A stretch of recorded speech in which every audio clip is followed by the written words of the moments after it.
Truckee Meadows Community College in Reno. My name is Ken Minster. I'm the outreach manager for Congressman Joe Heck here in Nevada District 3, and I'll be dripping a little bit during your testimony. Thank you, Chris. Well, I will read the question out loud as you find your materials, and we are going to deal with question number 2. Okay. 4 decades of high-volume immigration from virtually every country, rising intermarriage, and persisting fertility differentials have transformed the United States into the most demographically complex society in the world. On balance, does increasing the diversity enrich the nation's economy and culture, or are there limits to how much diversity the country can absorb?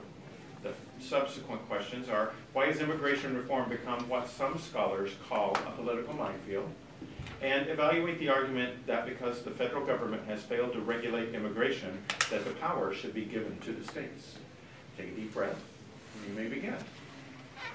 Addressing the immigrants of New York City in 1783, George Washington stated, "The bosom of America is open to receive not only the respectable stranger, but the oppressed and the persecuted, whom we shall welcome to all our rights and privileges." Since then, the condition of immigration in the U.S. has been under persistent contention. A topic rife with emotional and political tension, immigration reform has become a political minefield due to extreme opposing views and an unwillingness to compromise. Historically, changes in immigration policy have been based on who desires to enter the country. The 1790 Alien Naturalization Act allowed naturalization for any alien being a free white person that had resided in the U.S. for at least 2 years. The 1882 Chinese Exclusion Act prevented the immigration of Chinese laborers because their migration was ruled to endanger the good order of the country. As the amount of Chinese workers increased in response to their success after building railroads, so did the anti-Chinese sentiment amongst the American public. Countering what President Lyndon Johnson referred to as a system that countered the basic principle of American democracy, the 1965 Immigration and Naturalization Act established a new policy based on reuniting families and attracting skilled laborers, creating equity between immigrants of different countries of origin. However, immigration remains a highly racialized and politicized issue. For centuries, our nation has been a destination for those hoping to escape oppression and persecution, to create a life of liberty and the pursuit of happiness. Irish immigrants fleeing the Great Famine, Syrian refugees seeking asylum from genocide, and all those in between have come to our nation seeking these rights. Barton Gregorian, an immigrant and president of the Carnegie Corporation, remarks that, "We are trying to form a nation that transcends its limits, and where the people transcend their differences in order to share a common purpose and common ideals." Immigrants often fill a job market that Americans will not or cannot. Immigration has been found to bolster our economy by more than $10 billion each year and provides both highly skilled laborers as well as service laborers. However, as found by the Heritage Society, immigration also poses its problems. Due to our current education and tax structures, immigration causes a flux of individuals receiving poorer education who go on to take lower paying jobs and are then both unable to pay higher taxes and forced to rely more upon the benefit programs funded by those taxes. In the 1982 case of Plyler v. Doe, it expanded educational provisions protecting illegal aliens' rights to an education through the 14th Amendment. Though without the infrastructure necessary to integrate immigrants into our country, they are deprived of a life of liberty and the pursuit of happiness, and are instead thrust into the same challenges facing the poverty-stricken bracket of natural-born citizens. There simply needs to be a limit on the number of immigrants the U.S. absorbs until a viable system of education, taxation, and immigrant integration is created. Article 1, Section 8 of the Constitution reads, "Congress shall have the power to create a uniform law of naturalization." This has been affirmed through the 1892 court case, Nishimura EQ v. U.S., the first court case to rule that federal immigration laws superseded state laws. Since then, the case Arizona v. U.S. has upheld that states do not have the ability to regulate immigration policies.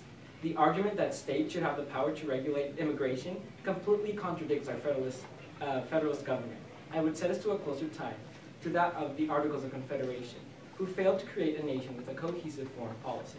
The political minefield has become a stalemate in Congress, leaving the states and the executive branch to pick up the slack. In November of 2014, President Obama issued an executive order welcoming families, not felons, to stay in the U.S. However, in January of 2015, the House GOP pushed back by approving a measure to fund the Department of Homeland Security, while simultaneously defunding President Obama's executive order. Though in February of 2015, the Democrats blocked the funding bill, furthering tensions between the legislative and executive branches. Thank you. Thank you. Time. United States historically has been an asylum for the oppressed of the world. Should the United States now grant asylum to those fleeing poverty and violence in Central America? The difficult question that one encounters when debating immigration reform is generally focusing around asylum victims, because how can you deprive a safe home to those who are trying to escape poverty or oppression? The difficulty that we mentioned in our testimony is that if we have no limit to the amount of individuals that the United States is accepting, then those individuals don't necessarily receive a higher quality of life because they are still thrust into the poverty of our own nation. Truly the best way to address that issue is through perhaps the United Nations and trying to attack poverty on a global level so that individuals who are in countries where they experience a lower quality of life don't feel the need to have to immigrate in order to simply live happily. I do believe we should grant asylum to Central Americans.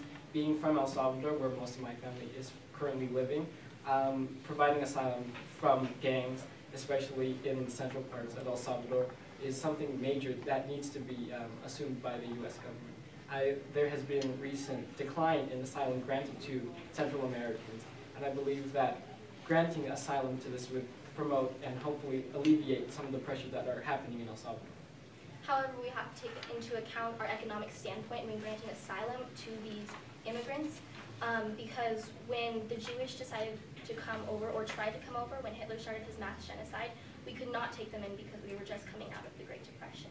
Agreed with my colleagues Sierra and Ashley. We have to make sure that our country is sustainable to allow these immigrants in and to allow them to have a better home. Now, if this deprives the American citizens of better education and affects our economy in a negative way, we might need to put a cap on how many we can receive. According to your testimony, you typically consider immigration a good thing for the country. Do the opponents of immigration reform, whether it be House Republicans or conservatives in general, make any correct points on their opposition to immigration reform, looser immigration standards? And what are their concerns, and are any of them valid?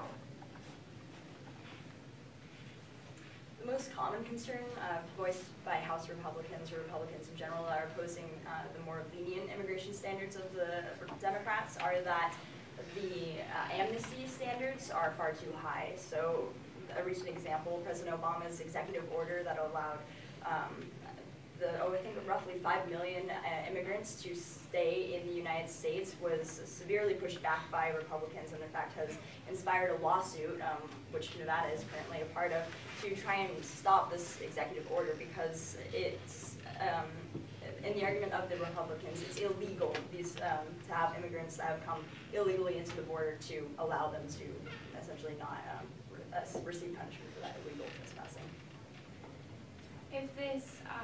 If allowing more immigrants in deprives America's future of the generations of kids, their education, because in the Supreme Court case Plyler v. Doe, which allowed immigrants to have the right to education, this is a plausible case, but if it impacts the citizens of America from receiving a better education than they could, then this can be a problem. A Huffington Post article revealed surveys of Tea Party members, and the Tea Party members were afraid of the immigrants coming in overriding our culture.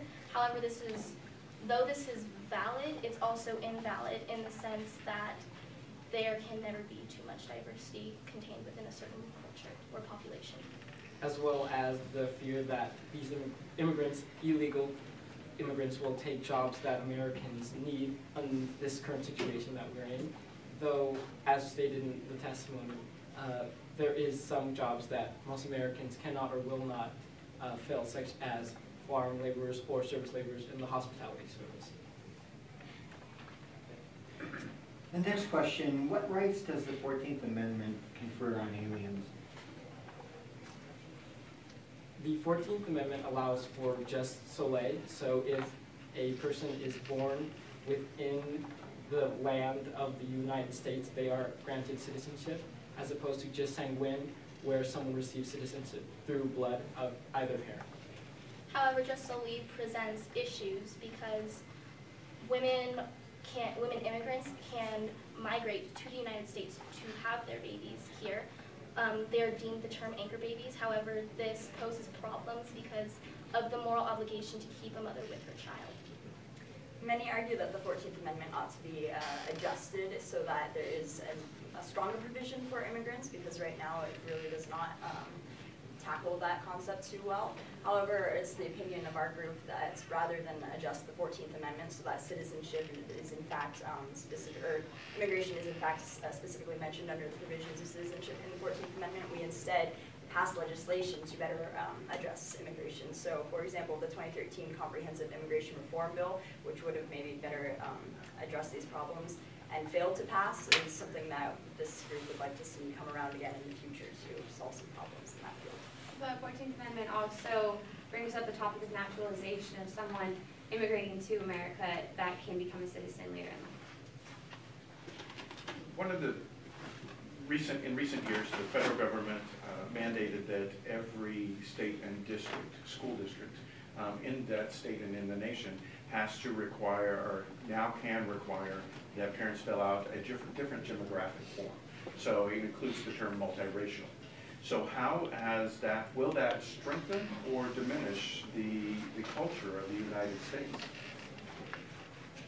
The American culture has often been referred to as a melting pot.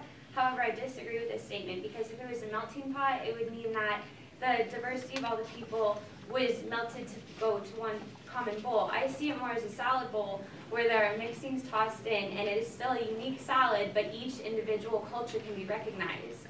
So this diversity can allow for growth. There's no such thing as too much diversity, and this can allow to expand our culture. And under the motto of E pluribus unum, I believe that when we put multiracial, we're strengthening and showing that our culture has grown to accept one another and create children with each other and create a better diversity in what we feel is tolerant. Okay. What impact has Astrid Silva had on the immigration debate? Do you know who Astrid Silva is? Okay. She's better known here in Las Vegas. She's a Las Vegas. When I tell you a little bit about her, you'll remember. She's a Las Vegan who has been presented before on immigration issues at the federal level and has spoken out quite compelling way. So does that ring any bells? I'm assuming that's the one when President Obama traveled to Las Vegas. That was his poster child essentially for his debate. Nevada actually has one of the highest percentages of immigrants in the nation, and that is really reflected through our school districts. The Deferred Action for Childhood Arrivals, which was also passed by the Obama administration, is something that Obama has tried to introduce so that when we have states that have such a high percentage of immigrants, and especially young immigrants, we aren't necessarily just trying to ship them out of our country, but we're trying to integrate them into our society in a way that will cause them to be a benefit to both our economy and our society later on. This is also seen with the DREAM Act that allows children who have come here before the age of 15 to acquire legal status through either going to a facility of higher learning or participating in military forces by either being honorarily discharged or being on active duty.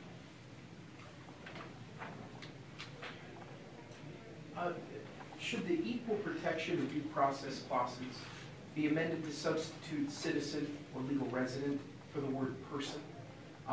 Does the Constitution apply to non-citizens, or should it? The Constitution should apply to all persons, not just all citizens, because the Bill of Rights gives rights to all persons and allows America to treat everyone equally. So, yes, it should be changed to all persons. The 14th Amendment directly states that all persons born or naturalized in the U.S. have the right to full citizenship, and because of the distinction of all persons instead of just citizens, the Constitution should apply in senses of due process to immigrants. Do you think that there will be an amendment to do so? I don't believe that there will be an amendment to, Time. do you want me to? She can finish her thought. All right, I don't believe that there will be an amendment regarding immigration, I think, added to our Constitution, but like I mentioned earlier, I do believe that at some point Congress is going to truly have to compromise in this matter of immigration reform and pass something similar to the 2013 Immigration Comprehensive Reform Bill. Thank you very much. Appreciate it. Thank you.